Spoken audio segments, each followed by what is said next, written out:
근데 오늘 저는 그 기자회견을 보면서 이 70평생을 전면 부정할 수는 없다. 여기서 굉장한 결기가 느껴지는 것 같기도 했는데 의원님 어떻게 보셨습니까? 일단 결기라기보다는 저는 그냥 안간힘으로 보였습니다. 그리고 이제 안경환 내정자가 살아온 인생을 보면 나름 올바르게 살아오신 분이에요. 네. 이거는 맞습니다. 그러니까 문재인 대통령께서도 법무부 장관으로 내정하셨고 이제 검찰 개혁의 적임자로 보신 겁니다. 근데 이제 개인적인 일이 나온 것이죠. 그리고 지금 말씀하셨듯이 얼핏 들으면 여성으로서 좀 분노하게도 되고 뭐 지금 여성 의원들께서 하신 말씀 뭐 충분히 나올 수 있는 얘기라고 생각을 합니다. 근데 저는 요 얘기에서 몇 가지 좀 갸우뚱해지는 면이 있어요. 근데 혼인 신고를 몰래 했다고 얘기를 하는데 네. 이 상대방은 왜 가만히 있었을까? 이게 알려지게 되는 일인데 왜 가만히 있었을까? 그리고 혼인 무효 소송의 과정에서 왜 상대방은 어떻게 했다는 게 하나도 없을까? 네. 예, 그래서 이 부분이 이제 42년 전 일이라 그렇긴 네. 하지만 뭔가 말 못할 사정이 있는 게 아닌가 이런 생각을 하게 되었습니다. 그래서 사실은 저는 지금 오기 전에 그 후보자를 잘 안다는 분으로부터 연락을 하나 받고 와서 네. 그냥 그런 게 절대 아니다, 그런 게 절대 아니다 이렇게만 얘기를 해서 제가 뭐라고 이제 사정을 속속들이 모릅니다만 국회에서 청문회 과정에서 그런 속사정들이 공개이든 비공개이든 좀 청문위원들과 공유돼서 정확한 판단이 되기를 바랍니다. 그리고 이제 이분이 이런 몰래 혼인 신고를 했다. 이게 알려지니까 여성들이 분노하셔서 이분이 무슨 반페미니스트인가? 예. 뭐 막 그런 얘기가 도는데 그건 절대 아닙니다. 네. 이분이 그 법대 학장하던 시절에 처음에 이분이 2002년에 법대 학장 들어갔을 땐 여성 교수 제로였는데 이분이 나오실 땐 여성 교수를 4명이나 임명을 했고요. 네. 그리고 그 이후로 이제 학교 내 미혼모들 있잖아요. 그 미혼모들이 되게 학교 못 다니고 자퇴당하거든요. 그런데 그때도 아니다, 미혼모도 학교 다닐 권한이 있다. 그래서 그 이후로는 이제 미혼모들도 학교 다닐 수 있게 했고 이렇게 여성 인권 부분에 대해서는 굉장히 노력을 많이 하신 분이다. 그래서 저는 그 낙마다 자진 사퇴다와 상관없이 이제 지금 나온 의혹들이 본인에게도 해명할 기회를 충분히 줘야 되지 않을까 그 정도로 생각합니다. 네, 제가 한마디만 더 덧붙이자면 제 주변에도 이분한테 배운 사람들이 학생들이 굉장히 많아요. 그분이 아주 학자로서 그리고 교수님으로서 훌륭한 분이었다고 다들 증언을 하고 있어요. 근데 저 역시 이분을 알아요. 네. 그러니까 다들 하는 이야기가 이분 그런 분 아니야. 너무너무 따뜻한 분이었어. 너무너무 여성을 위하는 분이었어. 라고 하는데 그런데 지금 나와 있는 사건은 아까도 나중에도 얘기 나오겠지만 책에 나온 부분과 또 다른 부분을 다 배제하고라도 혼인 무효 소송을 했다는 부분에서 충격을 받는 거예요. 네. 원래 저 사람은 그럴 거야 했던 사람이 그렇다고 하면 의뢰이 그러려니 하는데 안 그럴 거라고 생각했던 사람이 이런 사건이 발생하니까 말씀하신 것처럼 이유가 있을 거라고 생각을 하면서도 너무나 엄연히 나와 있는 사실이 혼인 무효 소송이거든요.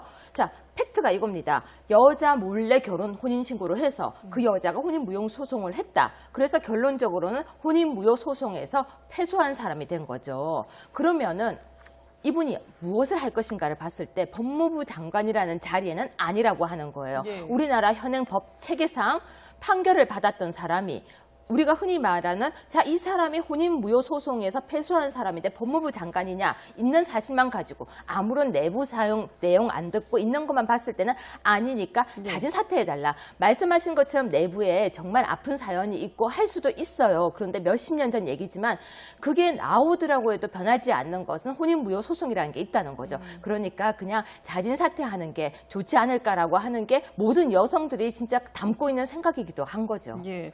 지금 법무부 장관으로서 오늘도 이제 그런 얘기를 했는데 검찰 개혁만큼은 좀 해보고 싶다 이런 의지를 밝히지 않았습니까? 그런데 이런 의혹들이 있는 상태에서 과연 검찰 개혁을 제대로 할 수 있을까 이런 의문도 들 것 같은데요.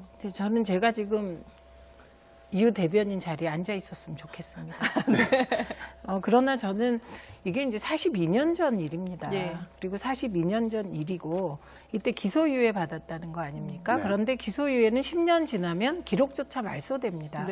그러니까 이게 기록조차 말소돼버린 42년 전 일인데 그리고 제가 보기에는 혼인 무효 소송도 또 좀 이해가 잘 안 가요. 왜 혼인 무효 소송을 했을까 이 부분이. 근데 이제 혼인 무효 소송과 이혼의 차이를 보면 예. 혼인 무효 소송은 기록이 남지 않습니다. 이혼 네. 기록이. 그러니까 우리 사회에서 전통적으로 남성은 이혼 기록이 있어도 별 문제가 안 되지만 여성의 경우는 42년 전에 이혼 기록은 정말 힘들고 돌파하기 어려운 일 아닙니까? 그래서 혼인 무효 소송을 했다는 것을 보면서 더 깊은 사연이 있겠구나 뭐 네. 이런 생각을 하게 됩니다. 예. 그래서 이 42년 전 일에 대해서는 좀 청문회에서 청문위원들이 꼼꼼하게 봐주시길 바라고요. 지금 말씀하신 채권 있잖아요. 네. 책. 이 부분은 제가 책도 이렇게 읽어보고 그 당시에 칼럼도 봤는데 이거는 지금 문제 제기된 것의 거꾸로의 내용이더라고요. 예. 그러니까 오히려 이거는 우리 사회 남성들 일부에게 그리고 좀 중장년층 남성들에게 마초적 성향이 있는 게 아니냐라는 문제 제기를 하고 네. 이것이 여성들에게 어떻게 비칠지 생각해 봐야 한다. 그래서 오히려 각성을 촉구하는 내용이고요. 예. 그래서 그 마초적 속성의 일반적인 얘기를 이런 얘기도 있고 이런 얘기도 있고 이런 얘기도 있다가 나와 있는 것이더라고요. 네. 그래서 왜 이거는 맥락 없이 그 인용한 부분을 찍어서 보도가 되었을까? 이 부분이 더 저는 의문을 가지고 있는 지점이고요. 그래서 예. 저 책 문제는 그 책을 냈을 때도 전혀 문제가 안 됐고, 왜냐하면 남성들에게 경종을 울리는 책이었기 때문에 그 후에도 이런 칼럼을 많이 쓰셨더라고요.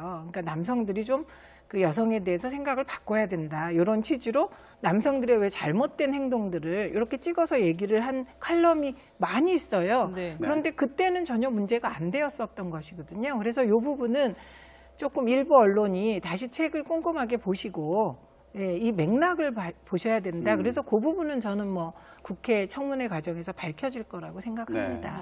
지금 성의식 관련된 논란까지 짚어주셨는데 이걸 포함해서 뭐 오늘 얘기가 되지 않았던 다른 의혹들도 계속 제기가 되지 않았습니까? 그렇죠. 지금 이상하게 계속 나오고 있는 게 지금 그러니까 참 자리 바꿔 앉고 싶으시죠?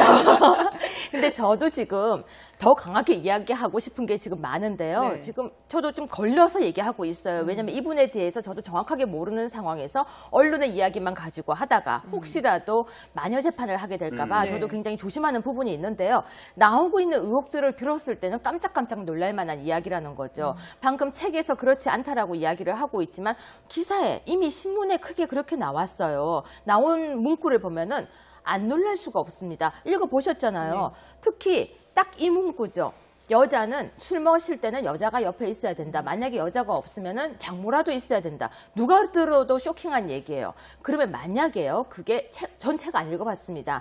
책 안에 있는 내용을 악마 편집한 거라면 그는 언론이 정말 잘못한 거예요. 그럼 그 부분에 대해서 정확하게 시정을 하셔야 되는데 시정된 내용은 아직 안 나오고 있어요. 청문회 가서 밝히시려고 하는지 독자의 모르겠지만. 판단에 맡기겠다 이렇게 얘기를 하고 있죠. 그렇죠. 예. 그러면 독자가 모두가 그 책을 사볼 수는 없어요. 그래서 저는 만약에 문제가 있다고 하면 언론을 상대로 바로 잡아야 된다고 생각하는데요.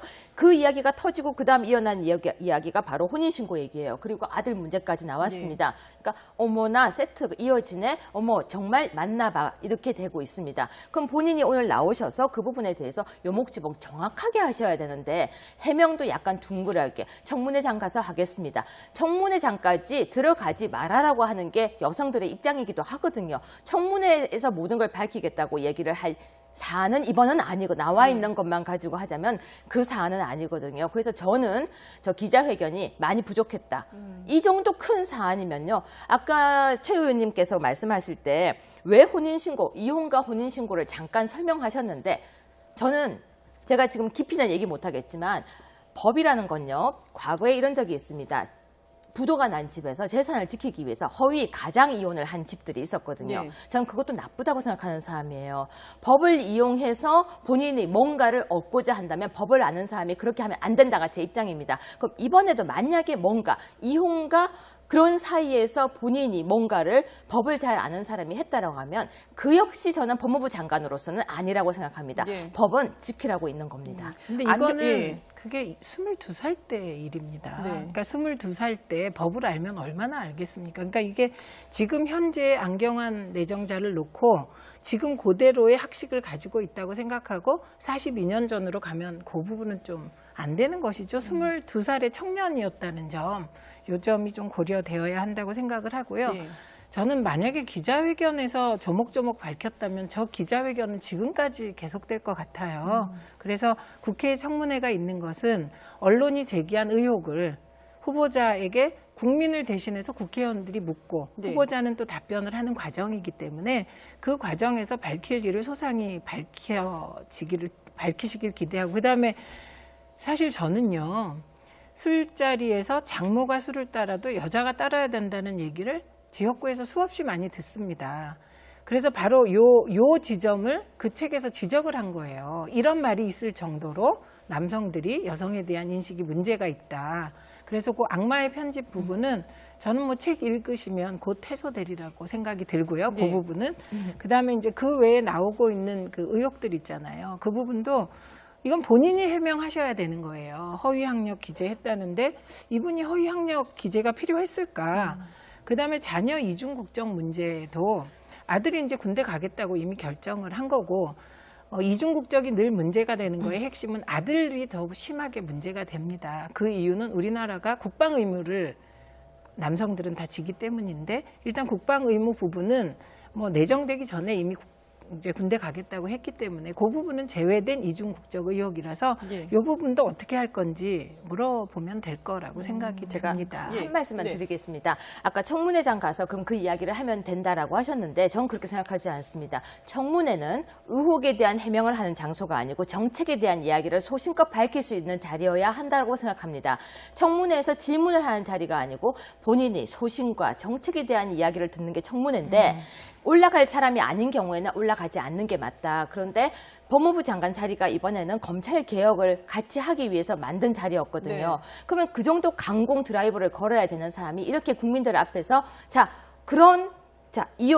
이혼이냐? 그럼 아니면은 정말 혼인 무효냐? 이런 문제가 나왔던 사람이 그 자리에서 강공 드라이브를 걸 수 있을까? 동력, 문재인 정부, 대통령의 동력에 과연 힘을 보탤 수 있을까를 봤을 때는 오히려 다른 좋은 사람이 많으시면 추천하는 게 어떨까라는 생각을 저희는 하고 있는 거죠. 예. 그럼 근데- 여기서 네. 의원님께 한번 여쭤볼게요. 이런 의혹들을 청문회에서 해명할 수 있는 기회를 줘야 될 정도로 지금 안경환 후보자가 갖고 있는 장점, 이점이 있다면 뭐가 있다고 얘기할 수 있을까요? 그러니까 일단 지금 검찰 개혁의 적임자 맞습니다. 이 부분에 대해서는 이게 검찰 내에서도 인정을 하는 부분입니다. 그리고 이분이 이제 오랫동안 후학까지 양성할 정도로 이 법 부분에 있어서는, 법과 원칙 부분에 있어서는 정말 인정받는 분이세요. 근데 이제 지금 말씀하셨듯이 저희가 이제 이번에 제도 개선으로 생각하고 있는 것이 도덕성 문제와 정책 질의를 좀 이원화시켜서 도덕성 문제 검증은 비공개로 하는 게 어떠냐. 요게 이제 과거에 자유한국당도 주장하셨고, 이번에 이제 저희 그 국정자문기획위원회 TF에서도 이런 논의를 하고 있습니다. 그런데 저는 이렇게 생각해요. 우리가 이제 김상조 공정거래위원장에 대해서도 많은 의혹이 제기됐지만 청문회 과정에서 저는 거의 다 이게 해명됐다고 생각합니다. 그렇듯이 지금 제기된 의혹이 의혹 수준인데 이 의혹을 기정사실화해서 청문회조차 하지 말아라 이렇게 하는 건 무리가 있다. 저는 그렇게 보는 것이죠. 그리고 그동안의 우리의 청문회 경험상 도덕성 청문회와 정책 청문회가 구분되지 않고 혼재돼서 진행이 되어서 저희가 바라는 바가 정책 청문회 하자는 것이거든요. 이거는 여야 다 그걸 원합니다. 그런데 도덕성 검증을 안 할 수는 없기 때문에 우선 언론이 도덕성 검증을 그동안 해왔고요. 그리고 야당이 저는 뭐 더 철저하게 해주시기 바랍니다. 그래서 그 청문 결과에 따라서 국민 여론에 따라 정말 이게 낙마할 사유가 나오고 그러면 낙마하는 것이겠지요. 그러나 이게 의혹이 제기됐다 그래서 청문회도 하지 말라. 이거는 정말 아까 말씀하셨듯이 70인생 살아온 전체가 부정당하는 느낌이다. 그 정서는 이해가 가는 것 같아요. 근데 저도 이 말씀 드리기 참 곤란한데요. 이건 도덕성이 아니에요. 몰래 혼인신고는 도덕이 아닙니다. 이거는 범죄 행위예요. 예를 들어서 22살이 아니라 20살, 18살이 했다고 해도요. 성인 여자 인생을 송두리째 있는 사실만 갖고 얘기하겠습니다. 예. 그러니까 제가 지금 팩트만 가지고 이야기하는 건데요. 자, 만약 이게 내일이라면 내 인생을 한 남자가 도장을 몰래 해서 혼인신고를 했다라면 그게 용서할 만한 일이냐? 저는 아니라고 생각해요. 우리가 지금 나와 있는 사실은 몰래 혼인신고, 그래서 혼인무효 소송이라고 나와 있어요. 네. 자, 팩트 두 개가 몰래 혼인신고, 그래서 혼인무효 소송인데 이건 도덕성이 아니라 범죄 행위라는 거예요. 그러니까 계속해서 아니면 아니라고 이야기해달라고 하는 거죠. 예. 그러니까 이 부분은 본인도 오늘 구체적인 내용을 얘기를 안 합니다. 예, 그리고 제가 받은 제보도 절대 그런 거 아니다. 심지어 순애보다 이런 분도 계셨어요. 예. 그리고 순애보라도 범죄는 범죄죠. 그렇죠. 이제 그랬을 때 국민들께서 또 야당 의원들께서 판단하시겠죠.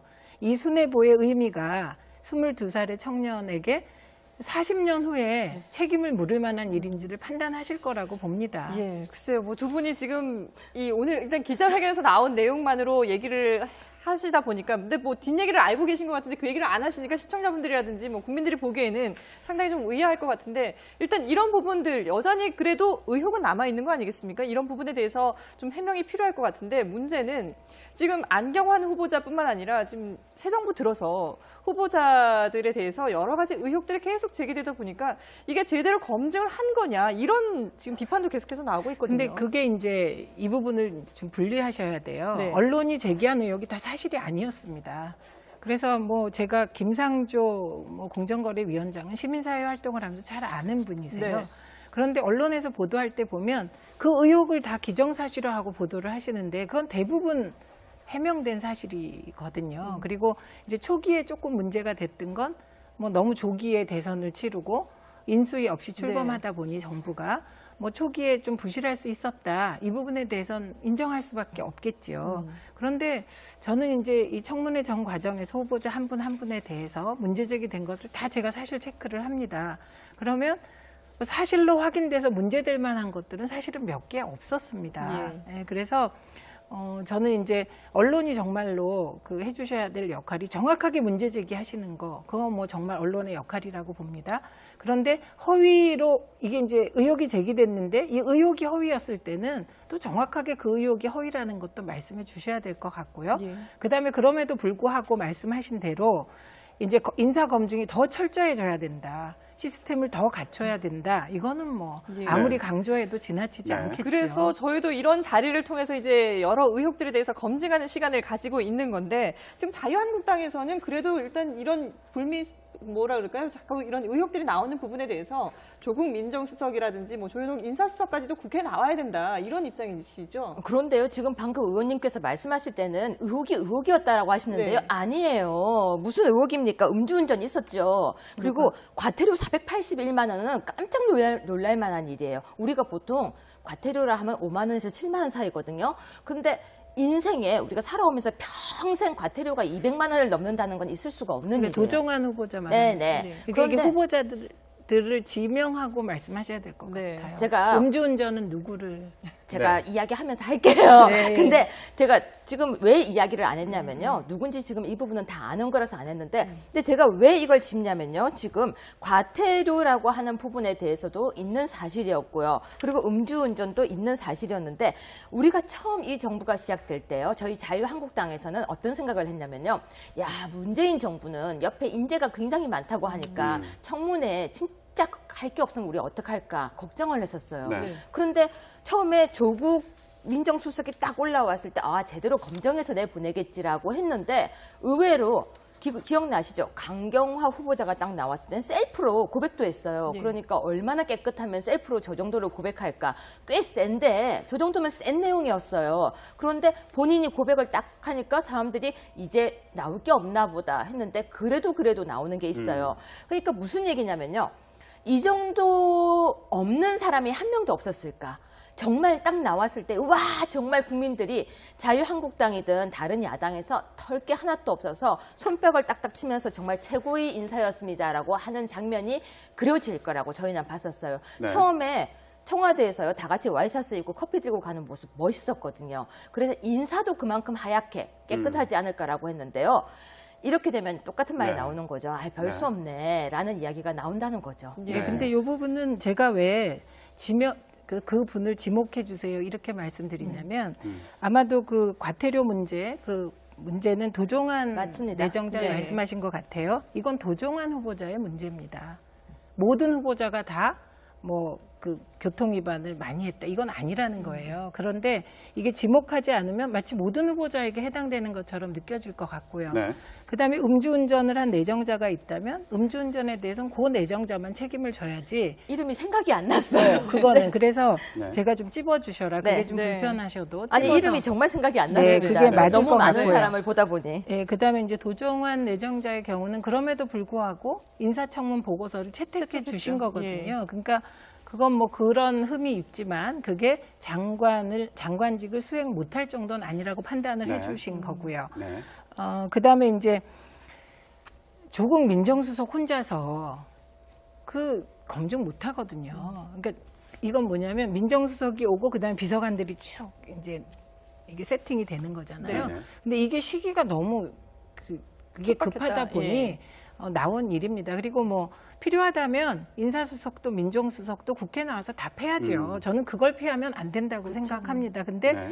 그게 이제 그러니까 책임을 묻는다고 보통 얘기했을 때 일단 상황 파악을 하고 이제 책임을 묻는 절차, 뭐 그것도 어떻게 책임을 물으실지 야당이 뭐 책임을 물어주시면 또 답하고, 네, 그래서 국회 출석하는 거 할 수 있다고 생각을 합니다. 근데 이게 조기 대선이었다는 점, 네, 얘기 알아주시고요. 그 다음에 네. 강경화 내정자가 되게 큰 위장전입이었는데요. 그 내용을 살펴보면 강경화 내정자 측의 위장전입은 그건 정말 저는 이해할 수 있는 거라고 생각합니다. 이게 이제 학교 은사에게 딸이 미국에 있다 한국으로 오게 되니까 이게 주소지가 없으니까 부탁드렸고 은사가 받아들인 거잖아요. 네. 그리고 자꾸 이화여고라서 이게 특혜라고 생각하시는데 당시에 이화여고는 그냥 일반계 추첨해서 가는 학교였습니다. 그리고 이후에 자사고가 됐는데 자사고 되기 전에 다시 미국으로 뭐 무슨 문제가 있었는지 아이는 돌아갔기 때문에 특혜가 없었다는 점 이거 네. 분명히 말씀을 네. 드려야죠. 지금 일단 네. 의원님께서 여당의 입장에서 이제 후보자들에 대해서 설명을 좀 해주신 것 같은데 시청자 여러분들은 이 부분도 궁금할 것 같습니다. 안경환 후보자 얘기로 잠시 돌아가서 왜 민주당 여성 의원들이 과거와 다르게 가만히 있을까? 과거에 어땠길래 그랬는지 한번 들어보겠습니다. 성희롱을 설설수범하는 안상수 대표는 애초 공당 대표로서의 자격이 없는 사람이다. 부산에서 여성 비하 발언을 부산 여성이 빚에서 마지막에 했다라는 취지의 여성 비하 발언을 한 분이 그런 오해의 소지가 있는 발언을 한 점에 대해서는 대단히 잘못됐다고 생각을 하고. 왜 웃어요? 내가 그렇게 좋아? 웃지 마시고. 왜요? 왜 사람이 질문하는데 그러는 거예요? 참, 진지하게 들으세요.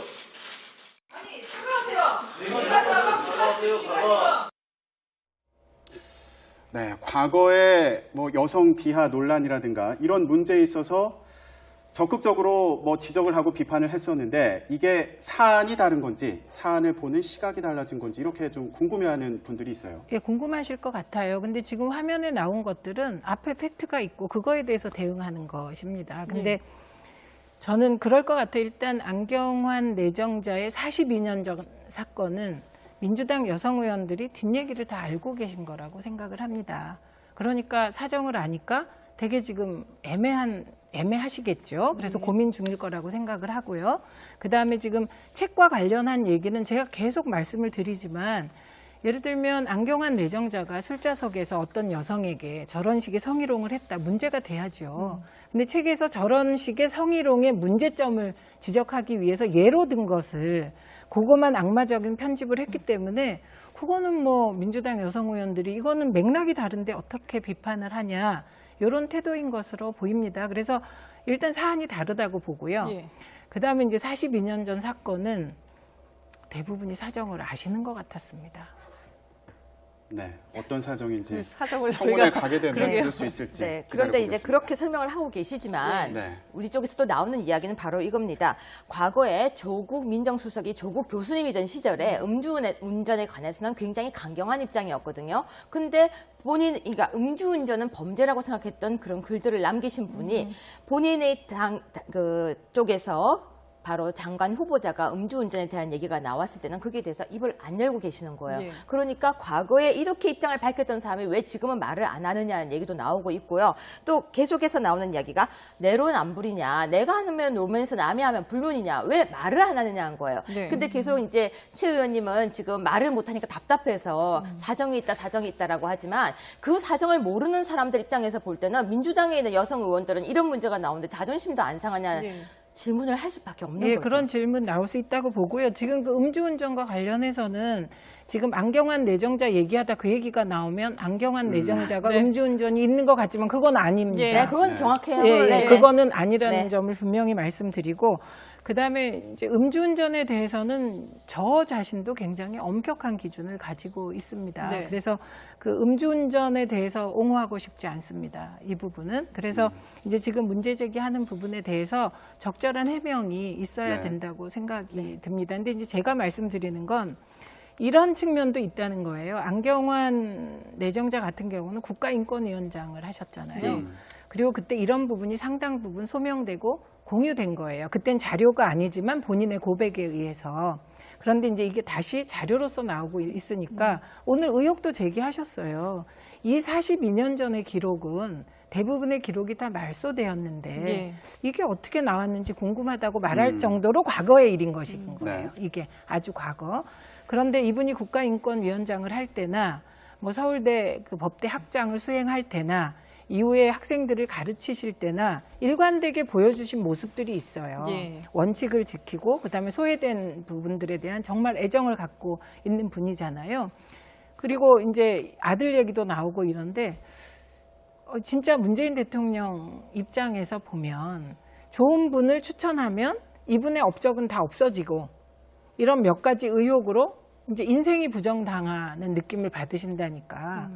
이런 부분은 참 어떻게 보면 국민께는 죄송하면서 동시에 내정자에게도 참 좀 감정이 그러실 네. 것 같아요. 그래서 저는 이거를 누가 대신 얘기해 줄 수 없습니다. 그런 여러 가지 사정을. 이거를 청문회 과정에서 어떤 방식으로든 안경환 내정자가 밝히고 뭐 결과와 상관없이 70인생이 부정되는 건 곤란하지 예. 않습니까? 그건. 예. 네. 근데 앞서 이제 두 분이 말씀하셨던 그 음주운전은 이제 조대엽 그 네. 고용노동부 장관 후보자에 네, 네. 대한 의혹인 거고요. 근데 지금 두 분이 말씀하시는 그 안경환 후보자 같은 경우에도 청문회에 가서 모든 걸 밝히겠다라고 했지만 사실 야당 입장에서는 청문회를 일단 올라가기만 하면 그 이후에 문재인 대통령이 야당의 어떤 입장과는 상관없이 임명을 해버리기 때문에 그 부분에 대해서도 좀 고민을 하고 있지 않을까 싶은데요.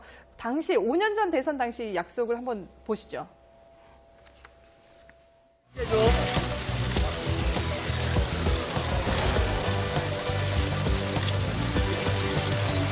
그랬던 분이 이제 대통령이 되자 국회가 뭐라 해도 내 맘대로 하겠다는 선전포고를 정말 해도 너무한 약속하기이고 내로남불입니다. 그런데 이제 와서 인사청문을 통고용이라고 말하고 있습니다. 이명박 박근혜의 복선복당과 무엇이 다릅니까?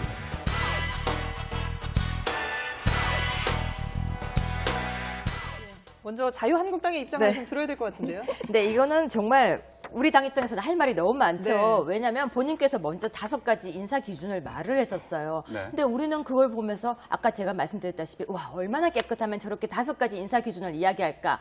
얼마나 멋진 분들이 청문회에 올라올까? 우리가 할 일이 없으면 어떡할까라고 했는데요. 이건 5가지 기준에서 한 3-4가지가 딱딱 적합하게 다 맞춘 사람들이 나오고 있는 거예요. 무슨 말이냐면 5가지 기준에서 3가지 이상의 정말 어쩜 그렇게 위장 전입도 해당되고 그 세금 탈루도 해당되고 이런 식으로 나오니까 네. 아 이거 뭐냐라고 이제 의혹을 제기하면서 계속 이야기를 하는데 자 국민의 판단을 존중해 달라면서 후보자를 임명하겠다고도 나와요. 그러니까 그럼 청문회는 국회의원들 다 모아서 실컷 이야기하고 뭐냐 청문회를 존중해달라. 결국 마지막 말은 내로남불로 끝이 나게 되는 거죠. 그러니까 이 부분에 대해서 5가지 기준을 또 고치겠다고 또 이야기를 또 했어요. 네. 그러니까 막상 해보면 참 힘든 게 참 대통령 자리가 아닌가라는 마음은 가지고 있는데 네. 그러면서도 저희 입장에서는 오히려 이런 생각이 들죠. 그렇게 사람이 없나, 옆에 사람이 많다고 했는데, 그리고 준비된 대통령이라고 계속 이야기를 했었거든요. 기간이 짧았다는 거 저희도 인정하지만 작년 12월부터 시작해서 문재인 정부는 준비되어 온 거 저희가 알고 있거든요. 그러니까 그때부터 준비해 왔는데 아무리 인수위가 없다고 해도 또 그 인수위와 비슷한 역할을 하고 계신데 왜 사람이 없을까라는 생각이 듭니다. 여당 입장을 해명을 들어야 될 것 같은데요. 제가 무슨 얘기할지 궁금하시죠? 일단 저는 지금 제일 속상한 분은 물론 국민들이시겠죠. 더 속상한 분은 문재인 대통령일 거라고 생각합니다. 그리고 그 5가지 기준을 고치겠다는 거 아니고요. 지금 국정기획자문위원회에서는 그 5가지 원칙은 원칙입니다. 법인 것이죠. 그래서 이거에 따른 시행령을 만들고 있다. 이렇게 생각하시면 되고요.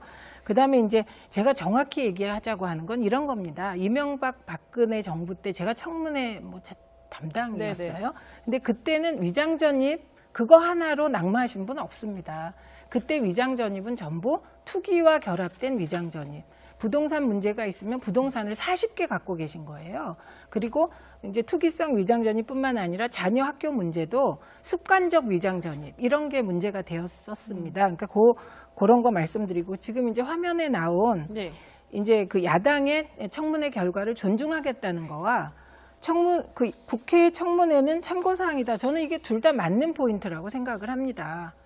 충분히 존중을 해야 되고요. 그러나 그럼에도 불구하고 존중만 한다면 이건 장관 한 명도 인정 못하는 거죠. 지금 사실은 흔쾌하게 해주신 분이 김부겸 의원하고 김영춘 장관 두 분밖에 없는 것이거든요. 그러니까 이게 존중을 하되 어쩔 수 없이 또 참고사항이라고 말할 수밖에 없다고 생각합니다. 이게 현실이라고 생각을 합니다. 그리고 저는 뭐 강경화 특히 내정자에 대해서는 제 개인적으로 이분이 이렇게까지 제가 보기엔 별거 아닙니다.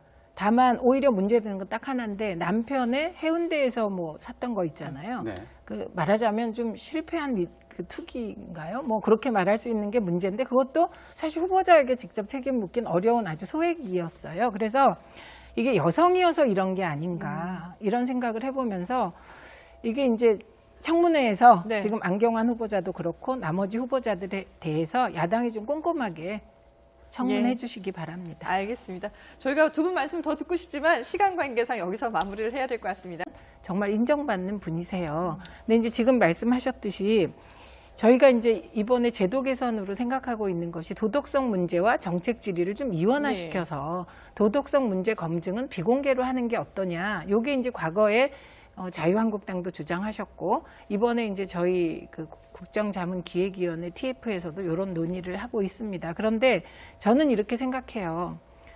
우리가 이제 김상조 공정거래위원장에 대해서도 많은 의혹이 제기됐지만 청문회 과정에서 저는 거의 다 이게 해명됐다고 생각합니다. 그렇듯이 지금 제기된 의혹이 의혹 수준인데 이 의혹을 기정사실화해서 청문회조차 하지 말아라 이렇게 하는 건 무리가 있다. 저는 그렇게 보는 것이죠. 그리고 그동안의 우리의 청문회 경험상 도덕성 청문회와 정책 청문회가 구분되지 않고 혼재돼서 진행이 되어서 저희가 바라는 바가 정책 청문회 하자는 것이거든요. 이거는 여야 다 그걸 원합니다. 그런데 도덕성 검증을 안 할 수는 없기 때문에 우선 언론이 도덕성 검증을 그동안 해왔고요. 그리고 야당이 저는 뭐 더 철저하게 해주시기 바랍니다. 그래서 그 청문 결과에 따라서 국민 여론에 따라 정말 이게 낙마할 사유가 나오고 그러면 낙마하는 것이겠지요. 그러나 이게 의혹이 제기됐다 그래서 청문회도 하지 말라. 이거는 정말 아까 말씀하셨듯이 70인생 살아온 전체가 부정당하는 느낌이다. 그 정서는 이해가 가는 것 같아요. 근데 저도 이 말씀드리기 참 곤란한데요. 이건 도덕성이 아니에요. 몰래 혼인신고는 도덕이 아닙니다. 이건 범죄 행위예요. 예를 들어서 22살이 아니라 20살, 18살이 했다고 해도요. 성인 여자 인생을 송두리째 있는 사실만 갖고 얘기하겠습니다. 그러니까 제가 지금 팩트만 가지고 이야기하는 건데요. 자, 만약 이게 내일이라면 내 인생을 한 남자가 도장을 몰래 해서 혼인신고를 했다라면 그게 용서할 만한 일이냐? 저는 아니라고 생각해요. 우리가 지금 나와 있는 사실은 몰래 혼인신고, 그래서 혼인무효 소송이라고 나와 있어요. 자, 팩트 두 개가 몰래 혼인신고, 그래서 혼인무효 소송인데 이건 도덕성이 아니라 범죄 행위라는 거예요. 그러니까 계속해서 아니면 아니라고 이야기해달라고 하는 거죠. 예. 그러니까 이 부분은 본인도 오늘 구체적인 내용을 얘기를 안 합니다. 예, 그리고 제가 받은 제보도 절대 그런 거 아니다. 심지어 순애보다 이런 분도 계셨어요. 예. 그리고 순애보라도 범죄는 범죄죠. 그렇죠. 이제 그랬을 때 국민들께서 또 야당 의원들께서 판단하시겠죠.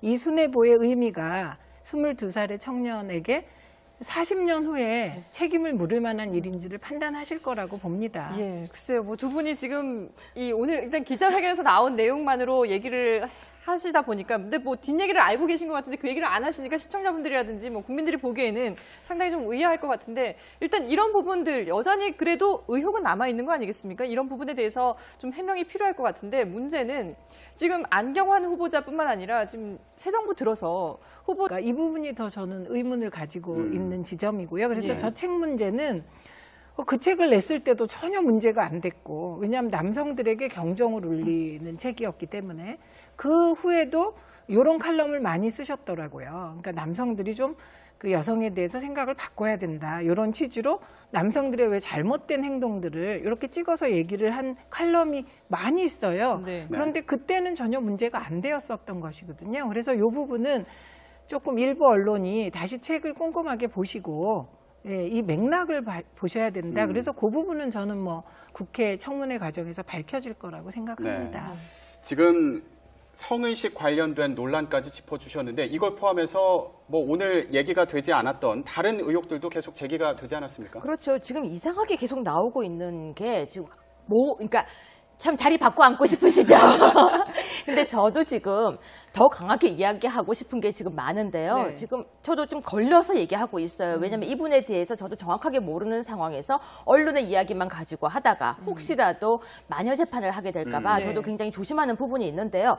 나오고 있는 의혹들을 들었을 때는 깜짝깜짝 놀랄 만한 이야기라는 거죠. 방금 책에서 그렇지 않다라고 이야기를 하고 있지만 기사에 이미 신문에 크게 그렇게 나왔어요. 나온 문구를 보면은 안 놀랄 수가 없습니다. 읽어보셨잖아요. 특히 딱 이 문구죠. 여자는 술 마실 때는 여자가 옆에 있어야 된다. 만약에 여자가 없으면은 장모라도 있어야 된다. 누가 들어도 쇼킹한 얘기예요. 그러면 만약에요. 그게 전 책 안 읽어봤습니다. 책 안에 있는 내용을 악마 편집한 거라면 그는 언론이 정말 잘못한 거예요. 그럼 그 부분에 대해서 정확하게 시정을 하셔야 되는데 시정된 내용은 아직 안 나오고 있어요. 청문회 가서 밝히시려고 하는지 독자의 모르겠지만. 판단에 맡기겠다 이렇게 얘기를 하고 있죠. 그렇죠. 예. 그러면 독자가 모두가 그 책을 사볼 수는 없어요. 그래서 저는 만약에 문제가 있다고 하면 언론을 상대로 바로 잡아야 된다고 생각하는데요.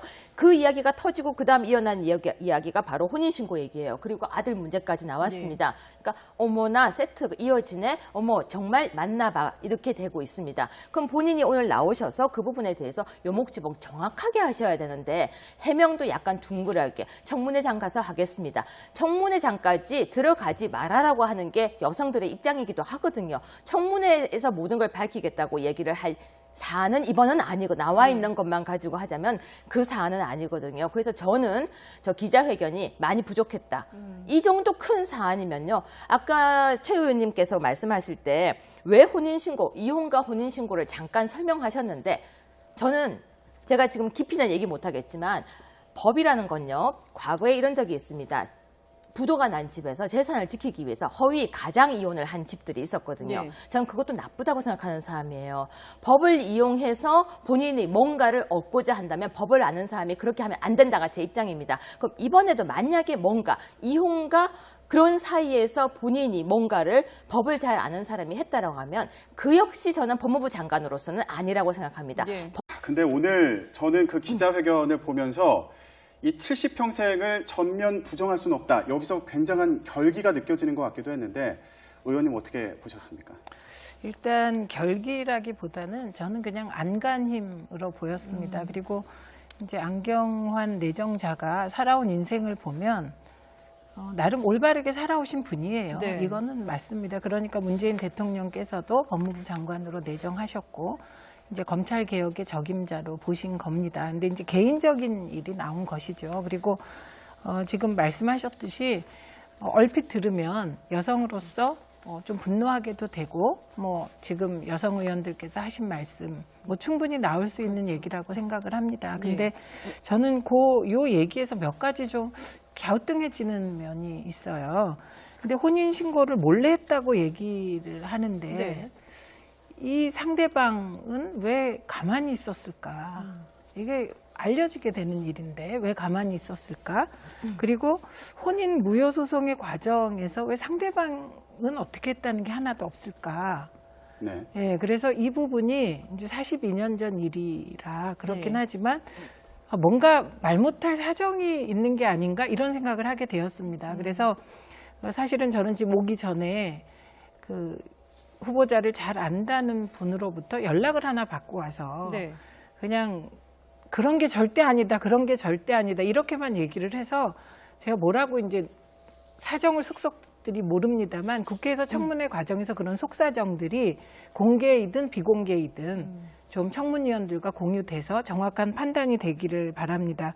그리고 이제 이분이 이런 몰래 혼인 신고를 했다 이게 알려지니까 여성들이 분노하셔서 이분이 무슨 반페미니스트인가 막 그런 얘기가 도는데 그건 절대 아닙니다.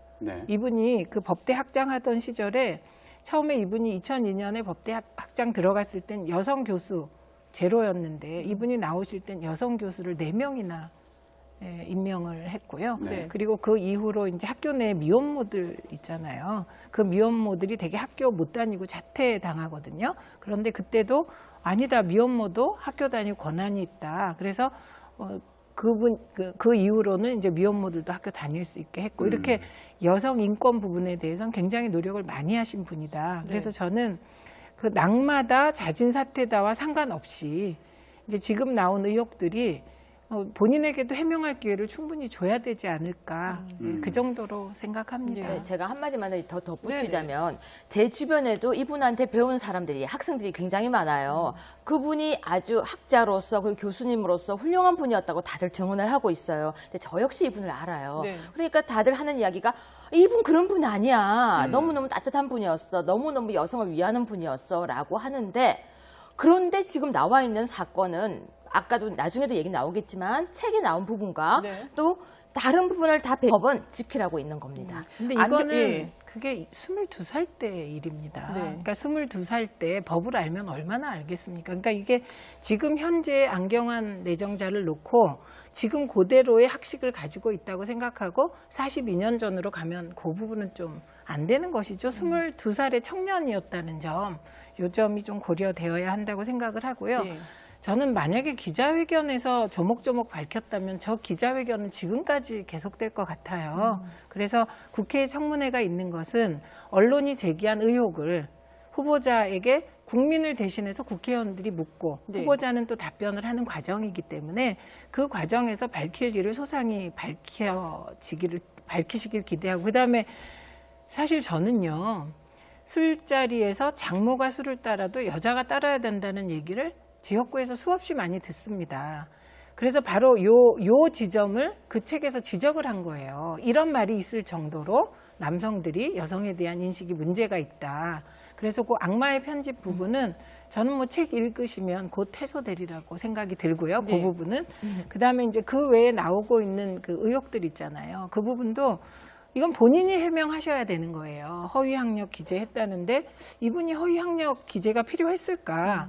그다음에 자녀 이중 국적 문제도 아들이 이제 군대 가겠다고 이미 결정을 한 거고 이중 국적이 늘 문제가 되는 거의 핵심은 아들이 더 심하게 문제가 됩니다. 그 이유는 우리나라가 국방 의무를 남성들은 다 지기 때문인데 일단 국방 의무 부분은 뭐 내정되기 전에 이미 이제 군대 가겠다고 했기 때문에 그 부분은 제외된 이중 국적 의혹이라서 이 부분도 어떻게 할 건지 물어보면 될 거라고 생각이 듭니다. 한 말씀만 드리겠습니다. 아까 청문회장 가서 그럼 그 이야기를 하면 된다라고 하셨는데 전 그렇게 생각하지 않습니다. 청문회는 의혹에 대한 해명을 하는 장소가 아니고 정책에 대한 이야기를 소신껏 밝힐 수 있는 자리여야 한다고 생각합니다. 청문회에서 질문을 하는 자리가 아니고 본인이 소신과 정책에 대한 이야기를 듣는 게 청문회인데 올라갈 사람이 아닌 경우에는 올라가지 않는 게 맞다. 그런데 법무부 장관 자리가 이번에는 검찰 개혁을 같이 하기 위해서 만든 자리였거든요. 그러면 그 정도 강공 드라이브를 걸어야 되는 사람이 이렇게 국민들 앞에서 이혼 이혼이냐? 그럼 아니면은 정말 혼인 무효냐? 이런 문제가 나왔던 사람이 그 자리에서 강공 드라이브를 걸 수 있을까? 동력, 문재인 정부, 대통령의 동력에 과연 힘을 보탤 수 있을까를 봤을 때는 오히려 다른 좋은 사람이 많으시면 추천하는 게 어떨까라는 생각을 저희는 하고 있는 거죠. 그럼 여기서 네. 의원님께 한번 여쭤볼게요. 이런 의혹들을 청문회에서 해명할 수 있는 기회를 줘야 될 정도로 지금 안경환 후보자가 갖고 있는 장점, 이점이 있다면 뭐가 있다고 얘기할 수 있을까요? 그러니까 일단 지금 검찰 개혁의 적임자 맞습니다. 이 부분에 대해서는 이게 검찰 내에서도 인정을 하는 부분입니다. 그리고 이분이 이제 오랫동안 후학까지 양성할 정도로 이 법 부분에 있어서는 법과 원칙 부분에 있어서는 배제하고라도 혼인 무효 소송을 했다는 부분에서 충격을 받는 거예요. 네. 원래 저 사람은 그럴 거야 했던 사람이 그렇다고 하면 의뢰이 그러려니 하는데 안 그럴 거라고 생각했던 사람이 이런 사건이 발생하니까 말씀하신 것처럼 이유가 있을 거라고 생각을 하면서도 너무나 엄연히 나와 있는 사실이 혼인 무효 소송이거든요.